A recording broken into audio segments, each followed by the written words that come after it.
আচ্ছা, একটা প্রশ্ন করেছে, কোন হিজড়া বাড়িতে মহিলাদের নিকট প্রবেশ করতে পারবে কি?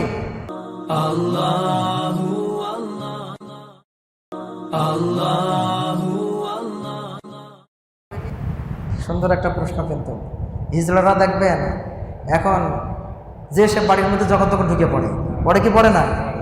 আচ্ছা, হিজড়া আসলে যারা হিজড়া তাছাড়াও দেখবেন এখন কিছু সাজা হিজড়া তৈরি হয়েছে না?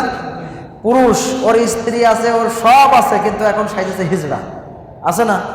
তো এই যে হিজড়ারা বাড়িতে প্রবেশ করতে পারবে কিনা? জি, রাসূল সাল্লাল্লাহু আলাইহি সাল্লামের সময় এরকম একটা ঘটনা ঘটেছিল। রাসূল সাল্লাল্লাহু আলাইহি সাল্লামের স্ত্রীদের কাছে অর্থাৎ ঘরে একটা হিজড়া প্রবেশ করেছে। কি প্রবেশ করেছিল? হিজড়া প্রবেশ করেছিল।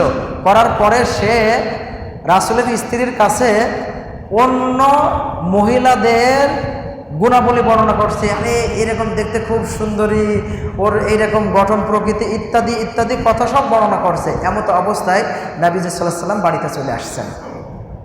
বাড়িতে যখন আসছেন, আসার পরে উনি শুনে ফেলছেন যে এই কথাগুলো বলছেন। নবী করিম সাল্লাল্লাহু আলাইহি ওয়াসাল্লাম জিজ্ঞাসা করলেন, কি কি বলতেছিল, কি জন্য ঢুকেছে? তখন আল্লাহ রাসূলের স্ত্রী বলছেন যে উনি হচ্ছে হিজড়া, উনি এই কথাগুলো বলছিলেন। আল্লাহ রাসূল সাল্লাল্লাহু আলাইহি ওয়াসাল্লাম বললেন, এর পরের থেকে যেন কোনো হিজড়া তোমাদের ঘরে প্রবেশ না করে, কারণ ও যখন আরেকজনের বিভিন্ন ক্যাটাগরি বর্ণনা করছে, তাহলে ওর মধ্যেও ওই রকম কোনো না কোনো কিছু না কিছু যৌনলিপ্সা আছে।